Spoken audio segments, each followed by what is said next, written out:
Morning, QC family. Uh, it's 2 weeks now. Now we are on this situation, on this big crisis that we are facing. Uh, Kamusta kayong lahat? And this morning, I'd like us to uh, look at a verse that talks about our attitude in spite of the magnitude of the crisis right now that we are facing. So I have this title, um, It's Not the Magnitude, but the Attitude. Could you please turn your Bibles on John 6:35? John 6:35 tells us, Then Jesus declared, I am the bread of life. He who comes to me will never go hungry, and he who believes in me will never be thirsty. If you would notice the word never, it's uh, very strong word. Dalawang beses sinabi yung word na never. If we would have another term that talks directly about the word never, it's never stands for timeless. Another word is boundless. Another word is limitless.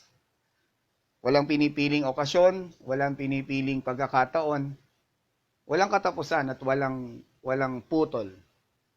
And sa totoo lang, sa mga nararanasan natin this past 2 weeks or this past days, Satan wants us to worry about every day. In fact, he is the bad shepherd.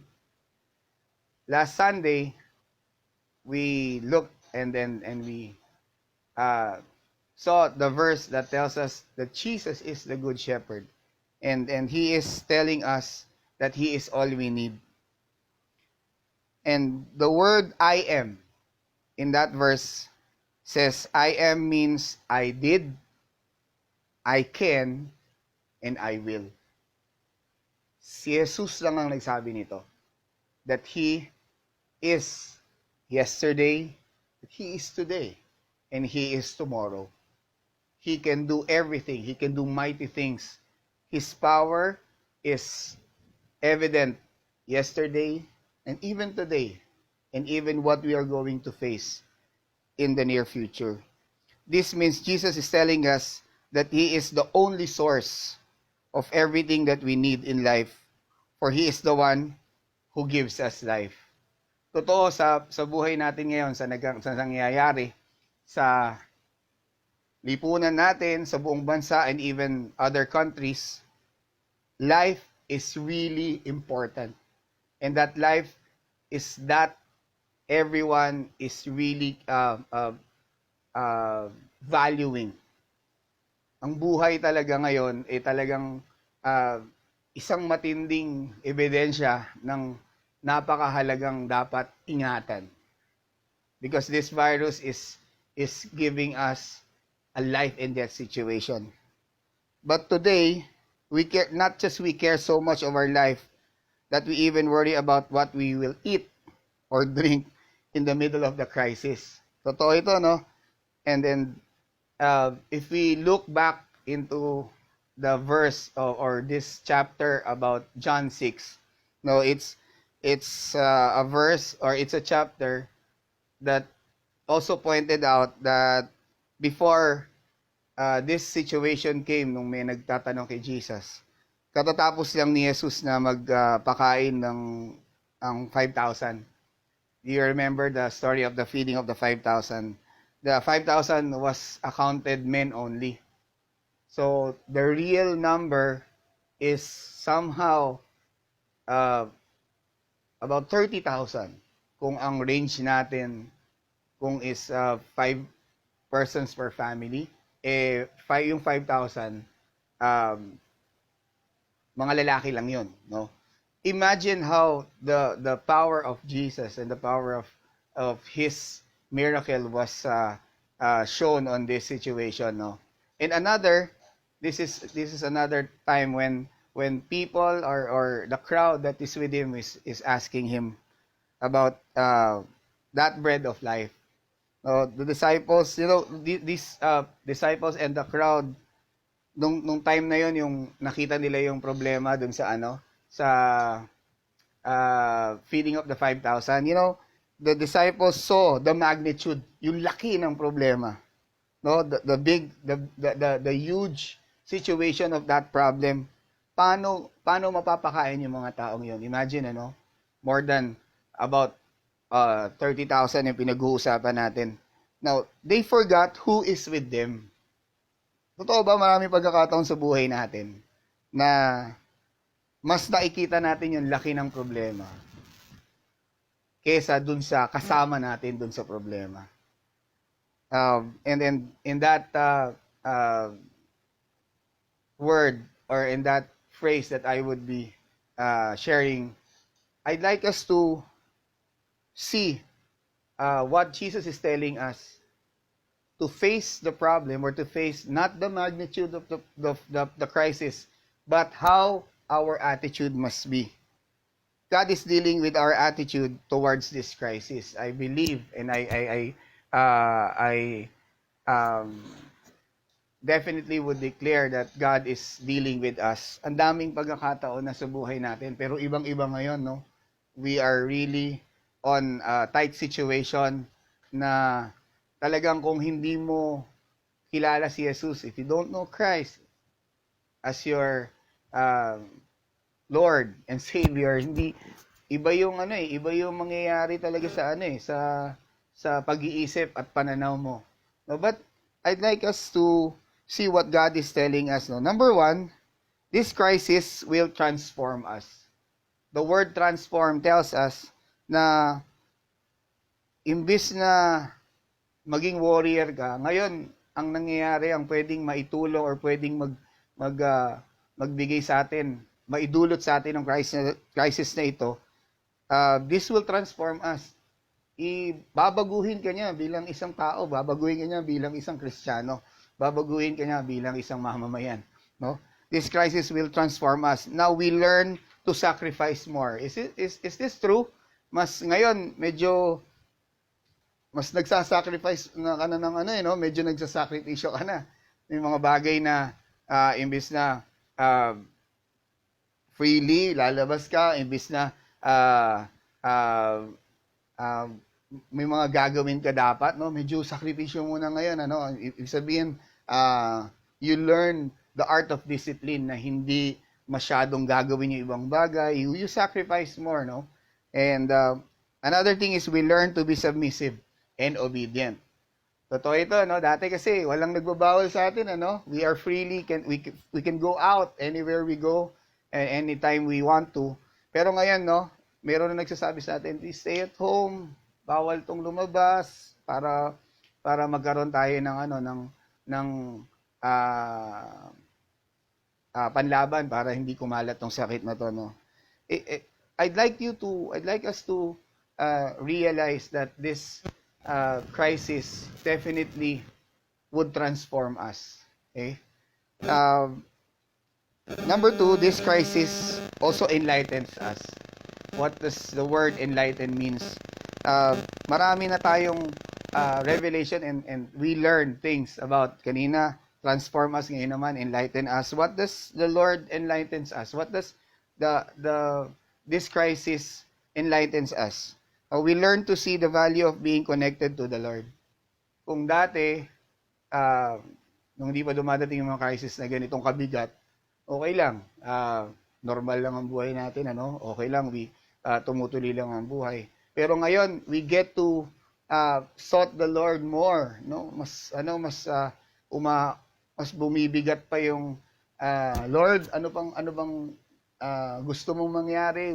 We inquire of the Lord more because we have so much time. Number two, this crisis enlightens us. So we learn to see the value of being connected to the Lord. Enlighten means na liliwanagan tayo na napakahalaga pala talaga na laging konektado sa ating Panginoon. Before this crisis, I know mas marami tayong time sa ibang mga bagay, no? We have more time to things that really gives as the priority. No, pero ngayon, anong priority natin, no? God is revealing to us. God is giving us more time to communicate with Him with our devotion and our prayers. No, so we learn to see the value, the true value of being connected to the Lord. We also learn to see the value of our time with the family. Ito, totoo ito nangyayari talaga. No, this crisis definitely gave us the value of bonding, the value of being together with our family. I know you would definitely agree. No, we spend more time uh, waking up together, uh, having breakfast together, kahit na hindi ganun karami yung kinakain natin, ano? Pero the value of it, the value of the family, I know you've enjoyed this so much. And this crisis more gave us more time to be united with our family. And I believe with all my heart na talagang purpose ng Lord is for us to see the value talaga. Napakahalaga talaga ng ating pamilya. We spend more time with other people outside. We spend more time with our colleagues, our co-workers. No, pagdating mo galing sa trabaho, pagod ka na. Pagdating mo galing sa trabaho, na ano ka na, yung wala ka ng energy para makipagkwentuhan sa buong pamilya mo. Pero ngayon, grabe, no? This crisis really brought us to be strongly bonded with our family. And I think that's one blessing that God gave us, no? Despite of this crisis that has happened in our country and the whole world, no? We learn also to see the value of other people. Ito, maganda rin. No, nakita natin mahalaga rin talaga yung ibang tao.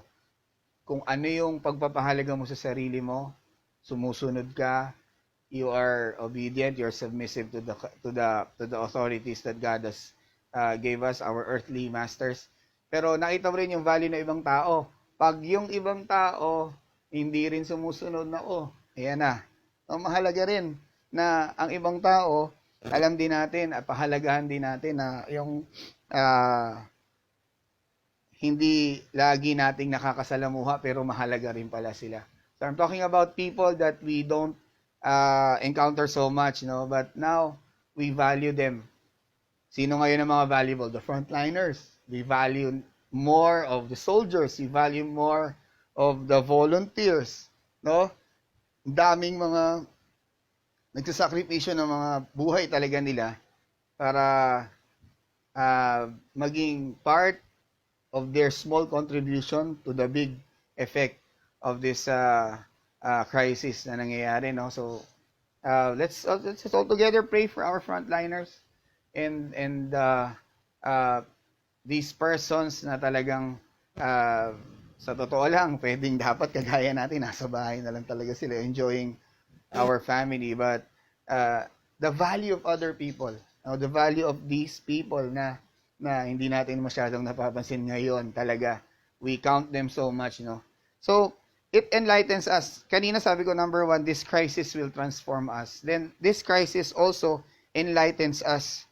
Ang ganda rin ng sinasabi sa atin ng Panginoon na mas maging keen tayo sa nararanasan natin ngayon. Hindi puro worry, hindi puro ano nang kakainin namin, no? Ano nang mangyayari. Let's all be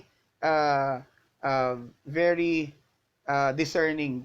Ano yung pwede nating i-discern na talagang na binibigay sa atin na pagtuturo ng ating Panginoon. Thirdly, this crisis leads us.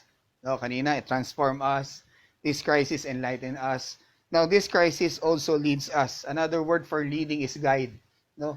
And this crisis leads us as Jesus is the light of the Lord is our light and our salvation. Psalm 27 verse 1. A psalm that tells us that that Jesus is our light. I remember an illustration telling us how Jesus is our light. The light is, if the light is in front of us, pag nasa harap natin yung liwanag, nasaan yung shadow, 'di ba? Nasa likod. No, if that is a clear illustration of how the light is supposed to be in the proper orientation. The light is in front of us. There is a shadow of blessing. So pag inuna natin ang liwanag ng ating Panginoon, ibig sabihin, let Jesus guide us. Let Jesus enlighten us. Let Jesus lead us. The blessing will follow. The shadow is on our back. No? So ibig sabihin, blessings would always follow because the light is always in front of us. Nauuna talaga sa atin. So anong laging nasa likod? Blessings. The shadow of blessing. I'd like us to value this every day, that we would always choose to let Jesus lead us. No? Let this light lead us. ano yung pwede nating maging proper attitude towards this crisis? Let Jesus lead us. Now, bakit? Kung ang light laging nasa likod natin, ano mangyayari? Di syempre darkness ang kakaharapin natin. Walang leading, walang liwanag na harapin tayo. Di walang mangyayaring blessing. Puro darkness. I remember the story of Noah. In that time was given by the Lord a specific instruction to build an ark. Nung panahon na yon, ang paggawa ng isang malaking arko o bangkang malaki is very unusual on his time, because the Lord has told him to build that ark on a specific dry land location. So marami talagang hindi naniwala, no? But that time, after building that ark, God has prepared him for the crisis. And this story about the life of Noah can be seen a perfect example of God's favor. And in our time today, we could also adapt, or we could also apply it to our present situation. No, when Noah obeyed God, no, hindi lang siya ang nakasalalay dito, kundi ang kanyang buong pamilya. You know what? Ikaw, ako, at ang pamilya natin din ang nakasalalay dito. While going through this crisis, God is teaching us a specific message that God's favor is upon us. Hindi lang para sa personal nating buhay, kundi mismong sa pamilya natin. God is uniting our family right now, our physical family. No, we have more time together. Tapos, God is also uniting the body of Christ. No? The spiritual family, the Christian realm is getting stronger and stronger and facing this crisis. In that time, while Noah and his family, on Genesis 7 verses 5 to 7, that time when Noah finished the ark, specifically on verse 7, they entered inside the ark. No? Nung pumasok na sila sa ark, ito na yung sumunod na ginawa. They waited upon the crisis to subside, or during that crisis. The waiting time is now at hand. No? Sa labas, merong peligro. Pero sa loob, merong kasiguraduhan. Merong security. Now again, going to our present situation, sa labas may peligro. Do you get what I'm saying? Sa labas may peligro. When you go out, there is this crisis. But when you are in the ark, there is a special covering of security. And that was that time. Ito, ngayon, nga nangyayari ulit. And I believe with all my heart, God is telling us, no? And God is really giving His special instruction to every one of us to really stay inside and wait upon the Lord. Okay, while I have this phrase, no? While they are waiting, God is working. Could you say that to me again? While we are waiting, God is working. Napakasarap i-claim that while we are waiting on this crisis, God is working. We hold on to that promise and that assurance that while we are waiting for this crisis to subside or to be eliminated, now we could see how God worked in our lives, in our community, in our country, and in the whole world. I remember uh, uh, a teaching during our mentorship. Sabi doon, create a miracle territory. The impossible will be possible. What does that mean of creating a miracle territory? Within the covering of the Lord, there is miracle. Within God's covering, within the shelter of God's wings in us, definitely, we are bound for miracles. Hindi tayo masasadlak sa isang sitwasyon na magiging peligroso para sa atin. Bakit? We are in His covering. No? Again, outside, there is danger, peligroso ang nasa labas. But inside God's covering, there would always be assurance of His protection. And I'd like us to go back to the verse that we started off, no? In John 6:35. Again, I will be reading it again. Then Jesus declared, I am the bread of life. He who comes to me will never go hungry, and he who believes in me will never be thirsty. Ang sabi doon, no, he who comes to me will never go or grow hungry. No?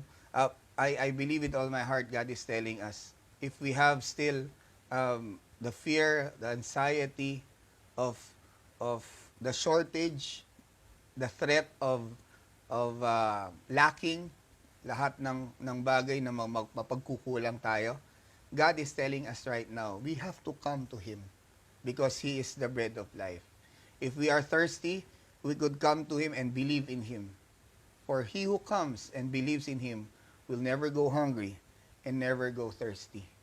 Sa oras na ito, gusto ko pong bigyan tayo ng assurance that whenever we are near God, we choose every day to be near God, we will never be put in a situation that we would be lacking. Totoo, maraming natatakot ngayon. Paano na bukas?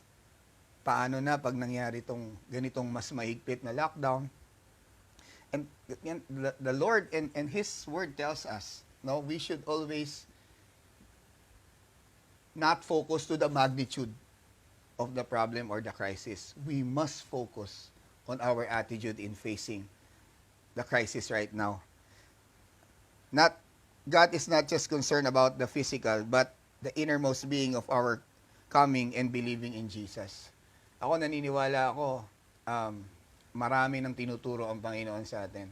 Kahit na medyo malayo tayo sa isa't isa, of our spiritual family, God is telling us something, and God is continuously telling us, let us not hold back. Tuloy lang tayo. No? Tuloy-tuloy lang tayo. Bakit? Because God has called us to continue on with our vision and our purpose.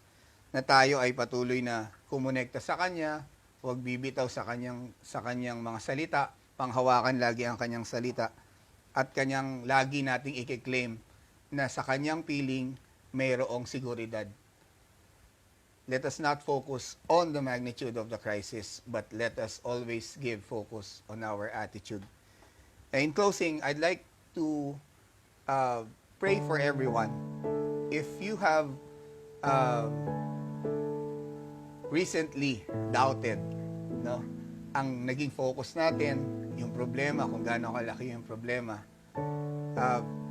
pwede tayo humingi ng tawad sa ating Panginoon. If you are Christian right now and have come to believe in Jesus and accepted the Lord as your personal Savior, Lord and Savior, pero somehow this situation has hold you back na lalong mag-worry, lalong makita kung gaano kalaki yung problema instead na makita kung gaano kalaki at makapangyarihan ang kamay ng ating Panginoon, we could go back to Him and ask for His for His forgiveness to us. Na may mga pagkakataon nagda-doubt tayo, and then let's renew of what is being revealed to us, to always come to Him and check our attitude in facing this problem. Can we just pray? Lord, thank you very much for this opportunity that we have come at your feet. We thank you for every word that we have heard. Salamat po sa pagkakataong ito. Naniniwala po kami, Panginoon, that your word is very timely, napapanahon, at hindi kailanman hindi applicable sa aming sitwasyon. Lord, this time we ask for forgiveness sa mga pagkakataong mas nakikita namin na mas malaki ang problema kaysa sa kalakihan ng iyong kapangyarihan, ng iyong kamay na pwedeng mag-cover sa amin, mag-protect sa amin. Lord, we believe that you are our bread of life. You are the bread of life. And we always want and desire that we would come to you. And we claim that promise, O God, na ang lahat ng lalapit sa iyo ay hindi kailanman magugutom at kailanman hindi mauuhaw. And Lord, we declare and we ask for that desire in every heart that we have, na lagi kami, Panginoon, patuloy na sumambuni sa iyo, lalong-lalo na sa ganitong sitwasyon ng aming buhay, na kami, Panginoon, ay dumadaan sa ganitong krisis. Lord, we thank you for every blessing that we have been receiving. Salamat po, Panginoon, that hindi kami nagkukulang sa araw-araw, bagkos ang iyong kamay ang laging sumasama sa amin, Panginoon. Maraming salamat po, Lord. This time, help us to stay close more to you and have our faith be stronger and larger than the crisis, larger than the magnitude of this crisis, but our attitude be always right, na kami, Panginoon, ay laging sa iyo nakatingin. Maraming salamat po, Panginoon. Ito po ang aming samot dalangin sa pangalan lamang ni Jesus. Amen. If you heard this video and watched this video and somehow want to have a deeper understanding of what the Lord's invitation right now is given to you, gusto kong i-offer din sa iyo, if you don't have the clear relationship with the Lord and gusto mo magkaroon ng assurance na kahit anong mangyari sa krisis na ito, mayroong kapayapaan, meron kang pwedeng i-claim na totoong relasyon sa ating Diyos. Hindi religion, but relationship for our Lord. I could lead you to a prayer that ask the Lord to come into your life and make Him your Lord and your Savior, and be the one who would give you the right direction and the right purpose of your life. Pwede kang sumabay sa akin sa panalangin. Let's pray. Panginoon, maraming salamat po sa oras na ito. Maraming salamat po dahil ipinakita mo po na napakahalaga ng buhay. Panginoon, inaamin ko po, hindi ko kayang maniobrahin ang aking buhay. Marami po akong tanong, maraming mga takot sa aking buhay. Pero salamat po dahil ikaw mismo ang nagsabi na ikaw ang tinapay ng buhay. Sino mang lalapit sa iyo, Panginoon, ay kailanman hindi magugutom at hindi mauuhaw. Sa oras na ito, Panginoon, gusto ko pong tanggapin ang tinapay ng buhay. Ikaw, Panginoon, bilang Diyos at tagapagligtas ng aking buhay. Nais ko pong magkaroon ng bago at totoong dahilan ng aking buhay, Panginoon. Manguna ka po sa aking buhay at simula ngayon, tulungan akong magbago. Maraming salamat po sa pangalan ni Jesus. Amen. Congratulations kung sumabay ka doon sa panalangin na yun. I urge you that you would continue on with the newfound truth and purpose of your life. Don't forget, it's not the magnitude of the problem, but the attitude towards how we face this problem. Maraming salamat of your time, and let's continue on going through this crisis, and we grow through this crisis, and we see through this crisis na pagkatapos nito, meron tayong celebration of how the Lord has been good to us and His power have been evident in our lives. Maraming salamat, and we'll see each other again.